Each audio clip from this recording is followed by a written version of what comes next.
I'm Russell, and this is Voice Over Work, an audiobook sampler. Where do you listen?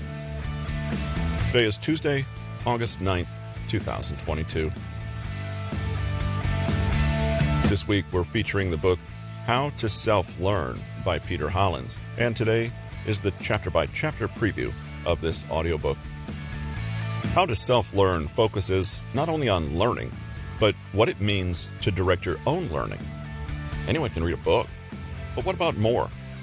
In this book, you'll learn to deconstruct a topic and then construct your own syllabus and plan. Gathering information, initial research, having a dialogue with new information. Unlock these skills, and you'll unlock your life. Thanks for joining us today. Here's the chapter-by-chapter preview of Peter Hollins' book, How to Self-Learn.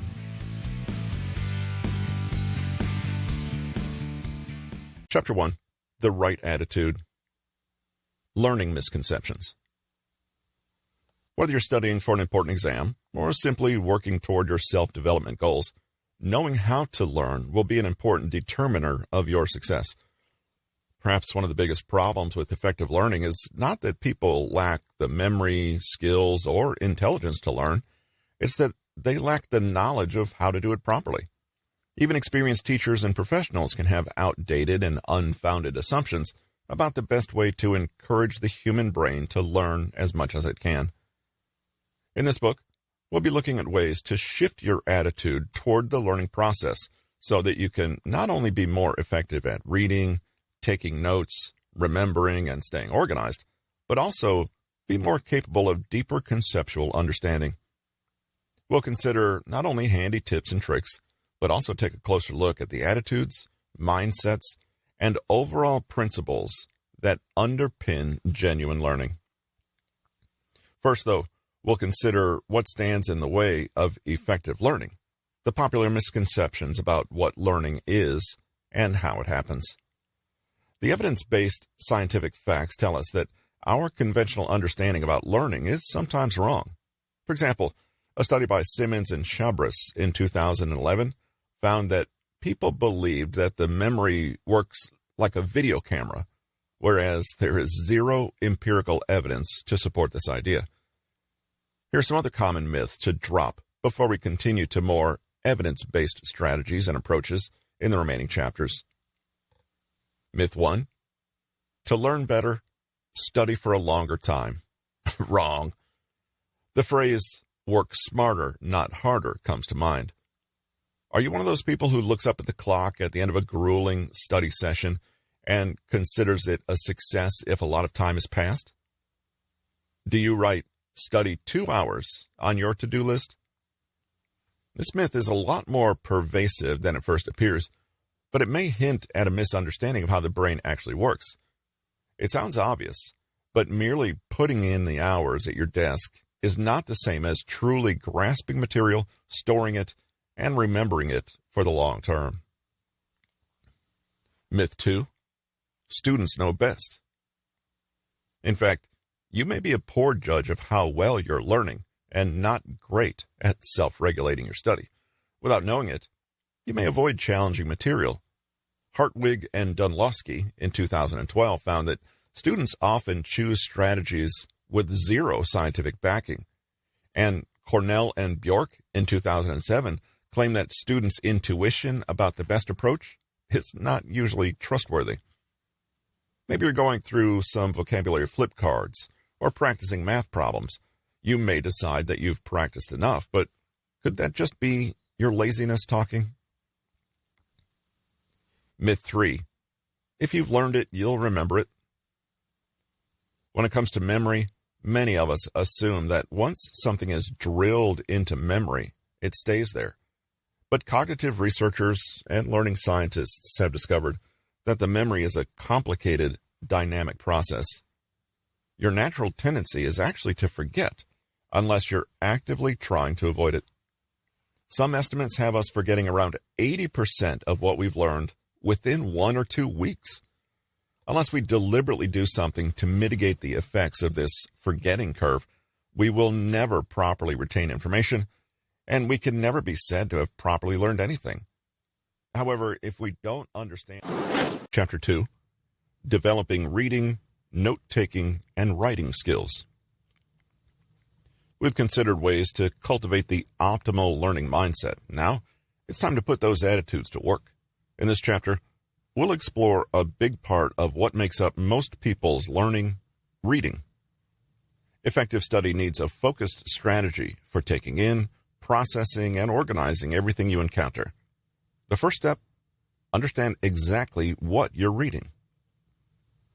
SQ3R method. SQ3R is a study method for students who want to improve their overall reading comprehension. It was originally created in 1941 by pioneer of literacy theory Francis P. Robinson. And even though critics at the time believed it was too complex, the aim of the method was to simplify. If your study relies heavily on written texts and books, you may find it easy to get bogged down in too much complex information. The ability of the SQ3R study method to help students focus on the most important information within the learning materials is its strength. By breaking down the task of reading into more manageable steps, the 5 steps of SQ3R help students get the most out of their reading material and find focus. The SQ3R stands for Survey. To get a sense of the material, look over all the chapter headings and subheadings, skim the paragraphs. This should only take around 3 to 5 minutes and prepares your brain for what's coming. Question. Generate study questions from the content you surveyed. One great way to do this is to look at the subheadings you've skimmed and turn them into questions. For example, chirality and mirror transformations becomes, what is chirality? And how does chirality relate to mirror transformations? Read.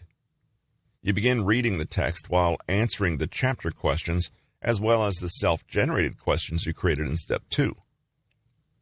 Recite. Process it out loud using your own words.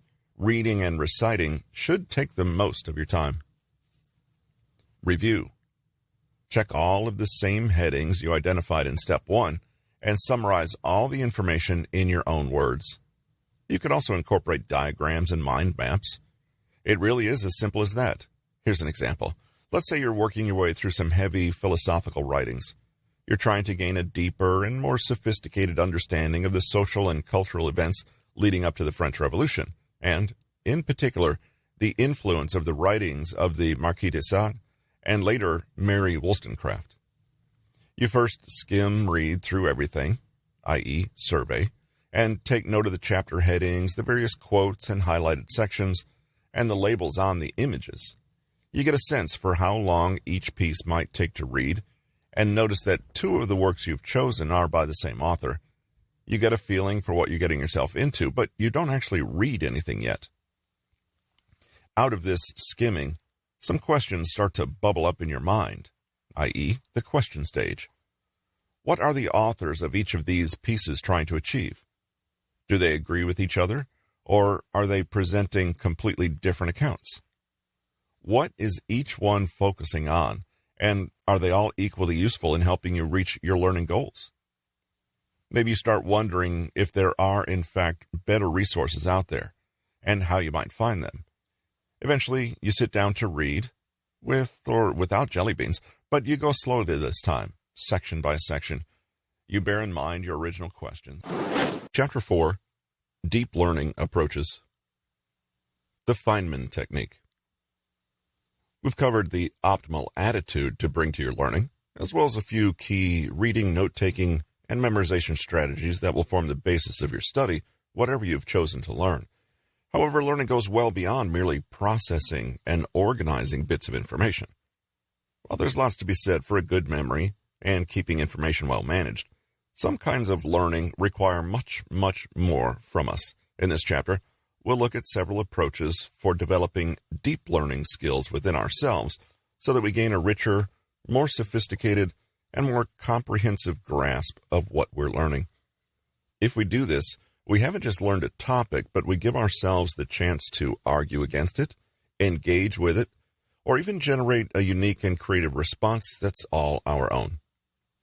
The Feynman Technique is a learning method that forces you to develop a richer understanding of a subject, allowing you to reach your full potential.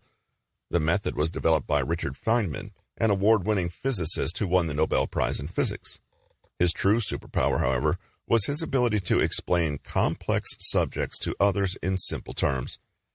He realized that jargon, ambiguous language, and complexity reveal a lack of understanding. The technique is really simple. First, identify the topic. Take out a blank sheet of paper once you've decided on a topic.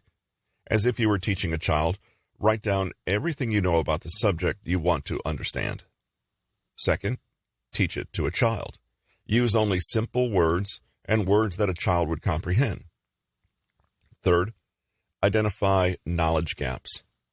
Examine your notes to ensure you haven't covered any lack of understanding with jargon or glossed over anything difficult. And fourth, simplify. Rewrite your explanation in simpler terms. Sounds simple, right? The thing is, the simplicity of this technique is precisely why it's so useful. Even if you're studying very complex topics, you should still be able to summarize what you've understood and convey the main ideas to a person who hasn't studied them. You can only do this if you truly grasp the underlying structure. If you can't explain what you know to others, the idea goes, then you probably don't understand it as well as you think you do. As you practice this technique, be aware of a very common, very tricky trap. Knowing the words and terms to explain a topic doesn't necessarily mean you understand it.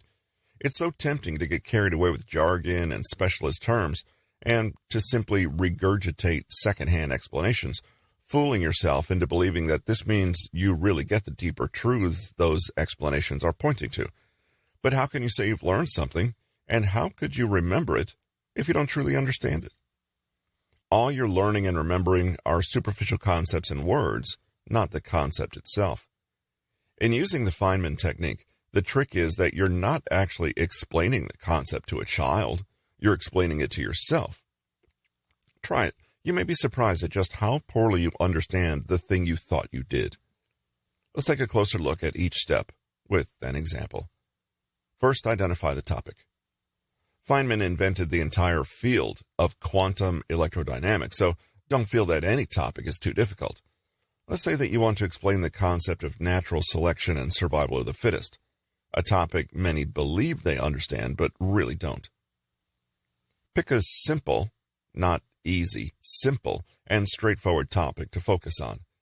It can be a good practice merely to phrase what you're learning in just a few words.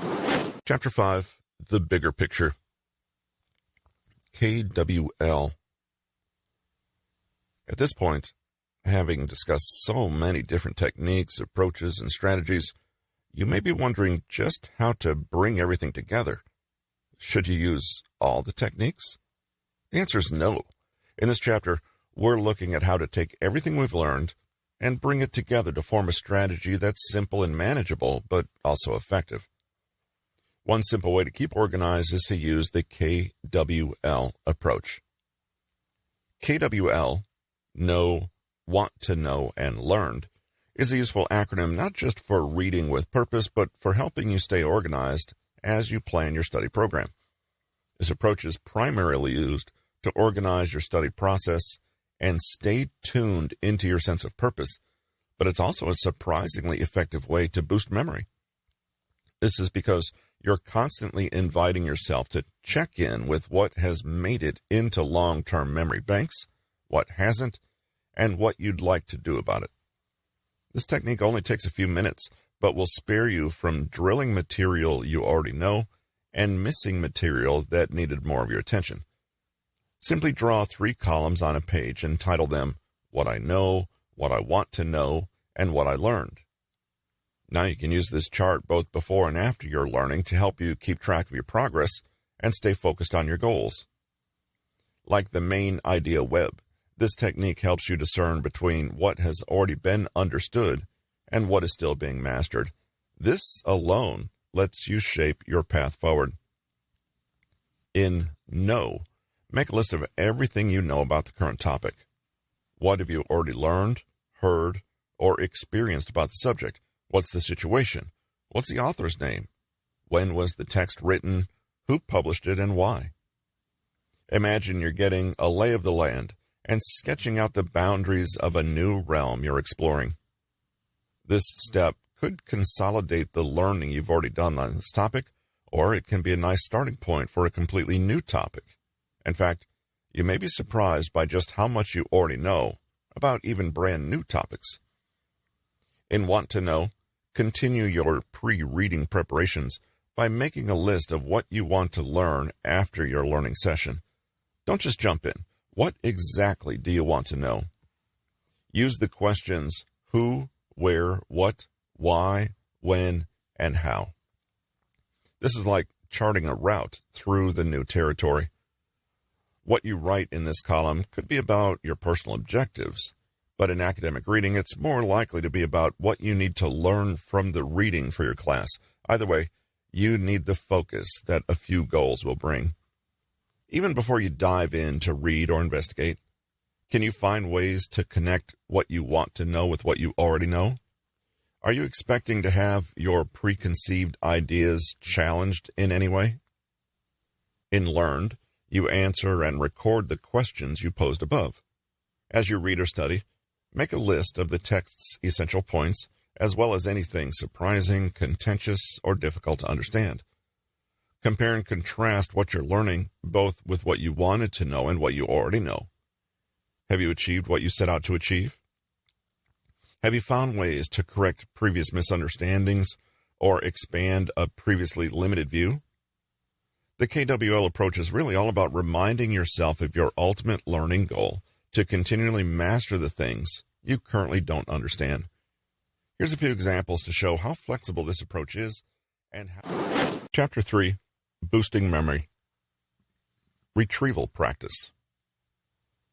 Have you ever felt like you studied like crazy for an exam, only to find that when it came down to remembering things on the day, your mind went blank? This could be because when you were studying, you were, in fact, practicing the wrong thing. Retrieval involves recalling facts, concepts, and events from memory.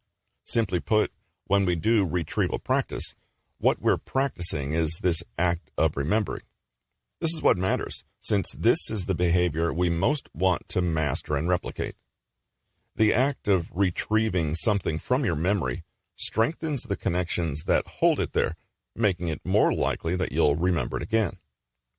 The research has repeatedly found that retrieval practice outperforms more common strategies like repeated studying, which often entails just reading and rereading notes. It remains one of the best studied and well-supported learning strategies. Often, students think they have poor memories when, in fact, what is happening is that they're not studying in a way that actually supports the way their brain makes memories. Luckily, it's not difficult to shift your practice so that you're rehearsing retrieval. There are numerous ways to incorporate retrieval practice into your classroom, and you may even find the process is easier and more satisfying than simply running over notes. Here are some examples of how retrieval practice can be used. Fill out practice tests. You can do these after each session or find mock tests that help you prepare for a main exam. The goal is that you never face a question in a real exam that is completely unfamiliar to you. If no practice tests are available, create your own questions and answer them. Constantly ask how questions may be framed and practice how you will answer them. Make your own set of flashcards to test your knowledge of the term's definitions. When you've mastered a card, get rid of it and keep focusing on the more difficult ones, i.e., don't keep practicing how to answer questions you already find easy. Dump your thoughts and write down everything you know and remember from the previous lesson before moving on to the next. You could start every study session with a recap of the last session. This warms you up, but also gives you hints about your strategy's effectiveness and where you still need to work. Feedback. Check to see if the information you've retrieved is correct. Check your notes after you've answered a question to make sure you're right. The last thing you want to do is practice answering questions in the wrong way. Don't worry if you keep messing up. There's value in asking why you make mistakes and then drilling the correct approach. For critical thinking questions, make concept maps. Here you're practicing an abstract way of thinking and rehearsing the process of organizing your thoughts, no matter what they are. Summaries. Sometimes your material isn't geared to right or wrong answers, but rather to quality depth analysis. After every section, jot down everything you can remember without consulting the text. You can use the 3-2-1 strategy, create a semantic feature analysis, or make a mind map. Whatever you do, watch out that you're not just mindlessly following a rut of reading and rereading. You may feel that you're getting somewhere with this approach, but it is an illusion, and one brought on by familiarity and not true mastery. If the first time you ever retrieve new material from your memory is in the exam, then you're putting yourself at a disadvantage. Structure your...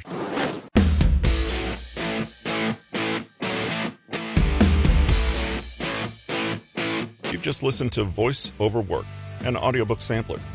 Where do you listen? This is your host, Russell, and thanks for joining us today. Be sure to tune in on Saturday, where we preview a new audiobook